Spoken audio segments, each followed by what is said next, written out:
Hello again. Namaste, Adab, Sat Sri Akal. Welcome to all of you. A very good evening. We are again here. I am your teacher Cool, Janat Khatri, and this is my channel Teacher Cool, where we are covering the graduation level physics subject for all the subjects and all the conceptual physics also. Right now in this lecture we will be covering the thermodynamics part, which is covered in BSc second year, and these are the topics which we are going to do today, which are heat engine, Carnot cycle, its efficiency, and efficiency के साथ its major elements which are source, sink, working substance, stand and cylinder. Then we will do the refrigerator and its efficiency, which is also known as the coefficient of performance. So let's start our lecture today, which is heat engine. Now what is a heat engine?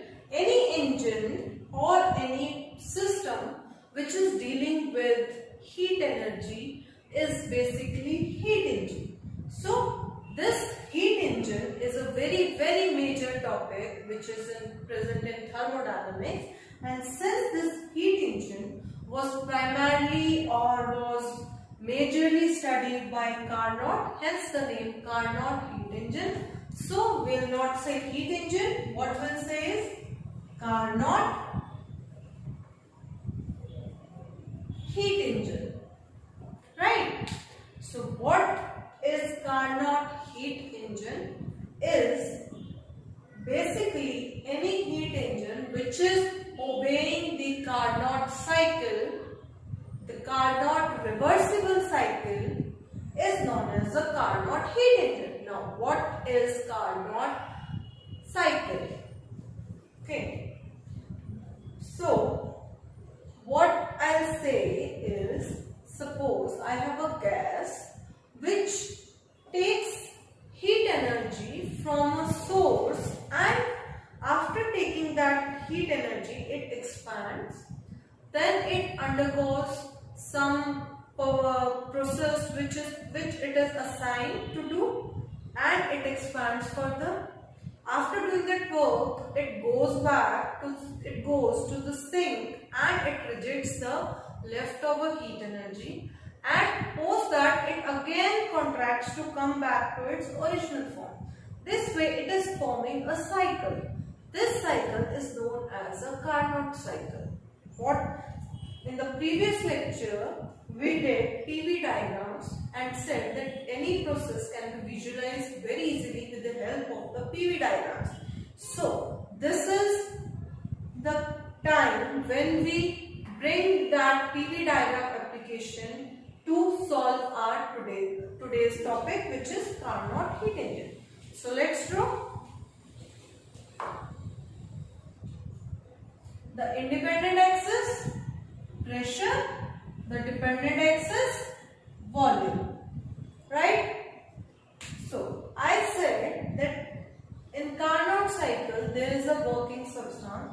So first let's say what are these major elements of a Carnot cycle.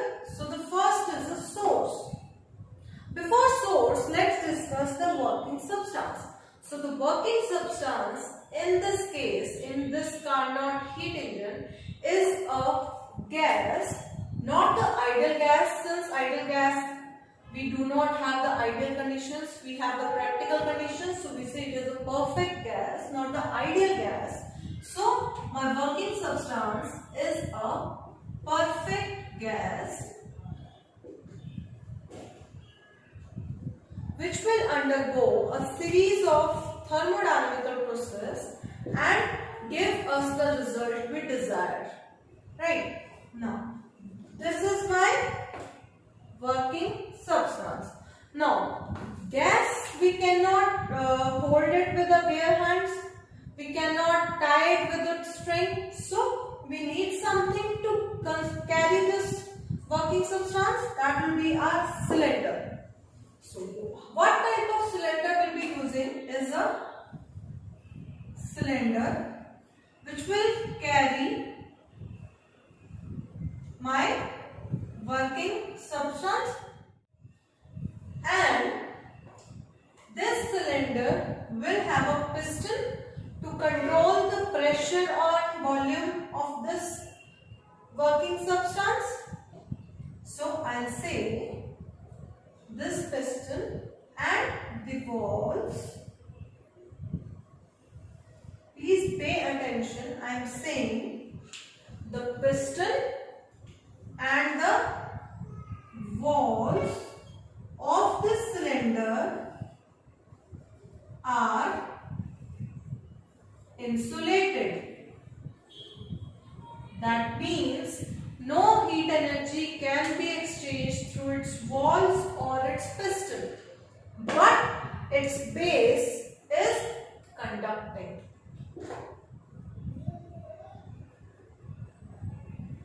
Why is it base conducting? Because this perfect gas has to take heat energy from some source. So there must be some way through which that heat energy can travel to this working substance. So this will be our way or the path. Now this is my working substance, which is a perfect gas, and it is contained in a cylinder which has insulated walls and an insulated piston, but its base is conducting. Now we also need a system where in this process or in this complete cycle we might come across a state where we need this piston to be completely insulated. So in that case we'll make use of a stand, the insulating stand. What will that insulating stand do? This is my insulated stand.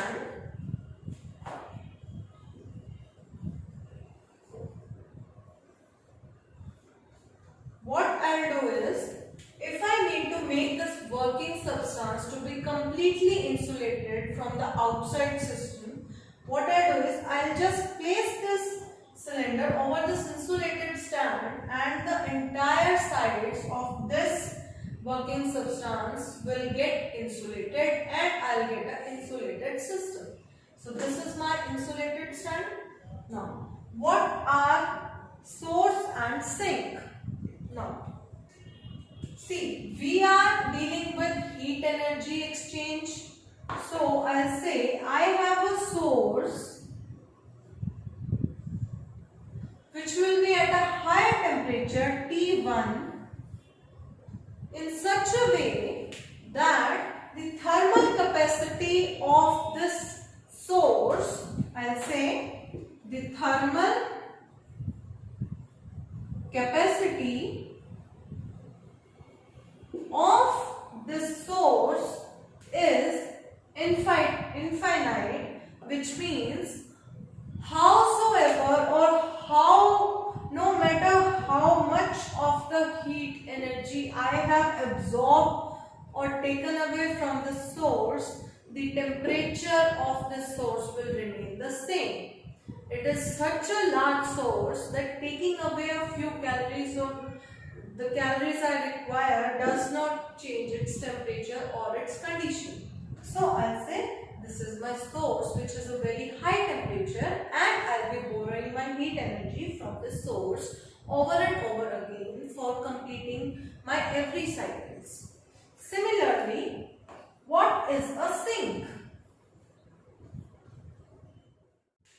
Now what is sink? Now sink will say is just like the source, it is another heat reservoir which is at a lower temperature T2, and its thermal capacity is also infinite, that I can give as much as I want the leftover heat energy which I borrowed from the source, and after doing my desired work, whatever heat energy is left, I can reject that heat energy to this sink, and it will never ever affect its temperature T2. We say the temperature of the source and the temperature of my sink will always remain constant, because they have infinite thermal capacity. They can take infinite amount of heat energy, or they can give infinite amount of heat energy without changing their own temperature.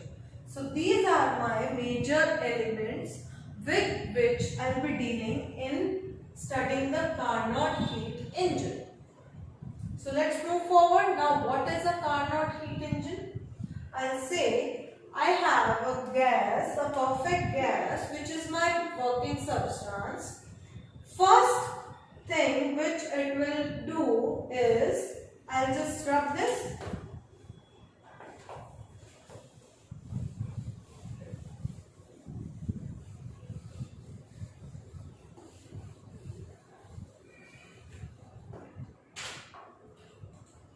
So I'll say, I'll start with the process which is isothermal expansion. I'll say first this gas will expand isothermally. We'll come back to details. Just stay connected. So after the isothermal expansion, it will do some work and that work will be done adiabatically. So I'll say adiabatic expansion.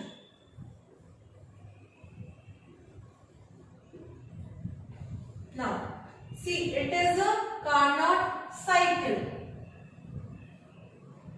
Cycle means it should come back to its original state. My gas has expanded. Now it should start contracting for it to come back to its original state. So after this, I'll say the gas will reject its heat, leftover heat energy, to the sink, and I'll say this is isothermal contraction.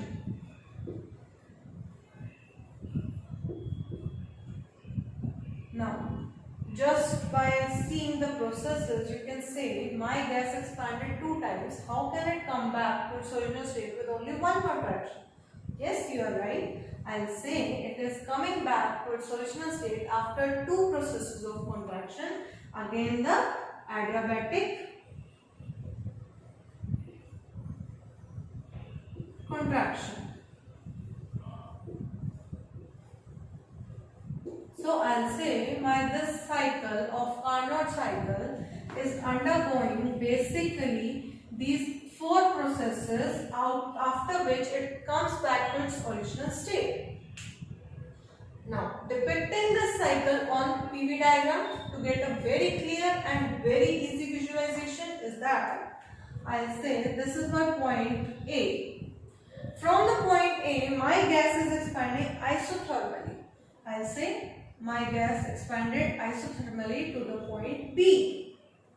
Obviously the parameters will be P1, V1, T1, P2, V2, T2. We'll come back to that later. Now after this it is expanding. See, volume is increasing. Then it is expanding adiabatically. So I'll say adiabatic expansion, and it is coming to the point C. Then it is coming back. Now it is contracting and isothermally. So I'll say it will retrace its path to point D. Volume decrease only start hogi. Then adiabatic contraction and it will go back to its original state. So this will be my cycle. First expansion, then contraction, and the final contraction. Is that clear? So this denotes my cycle, which is a complete cycle, and it is coming back to its original position. The parameters. Now let's move on to the parameters. First, before the parameters, let me explain what is basically happening. Isothermal expansion. First process is my gas or my working substance, which is contained in the cylinder, is kept with the conducting base on the source heat reservoir, which is at a temperature T1. Right? So the first thing is, suppose my hand is my reservoir for the source. I'll keep it here and heat energy will start moving inside to the working substance. Now up to what content will the heat energy flow? It will flow until the temperature of the working substance becomes equal to the temperature of my source, which is T1. So temperature of my initial point becomes T1. This is my isothermal expansion. That means temperature gets constant, is T1 and heat flow is taking place. Right? First process is done and we have reached to the point B. Now, adiabatic expansion, that means no heat transfer is taking place. Now what I'll do is, I'll put the cylinder on my insulating stand. All the walls are insulated, no heat exchange is taking place. At this point, we'll let the gas expand on its own with or on the cost of its temperature. It will cool down and it will expand. So, it is expanding adiabatically since it is kept on an insulating stand and my gas expands to the volume V3. Here, it has cooled to the temperature T2. Now, at this point, we'll again come back to isothermal contraction. Now, earlier my hand was source, now my hand will be sink. We'll remove the insulated stand and we'll connect the cylinder with the sink. What will we do with the sink is that the amount of heat energy which I took or which I borrowed from the source, I spent that heat energy in expanding the gas, and the leftover heat which I do not require, I will just reject that heat energy to the sink and I'll get to the temperature of T2. Since it is an isothermal contraction, my temperature remains same. So we have reached to the point B and our temperature has remained constant from C to D, which is T2. Now again the last, which is adiabatic contraction. We have rejected the heat energy isothermally. Now again I'll put the cylinder on my insulated stand and will let the gas cool down so that its volume is decreased now and it is contracted and it comes back to the temperature T1, right? And it has contracted and my cycle is complete since my gas has again come back to the point A. My one Carnot cycle is complete, right? Is that clear? The major parameters of Carnot. Why do we call it Carnot? Because Carnot studied it. And these are the source, sink, cylinder, stand, working substance are the major elements to deal with. And the major four processes which make a combination and form a Carnot cycle are these four processes.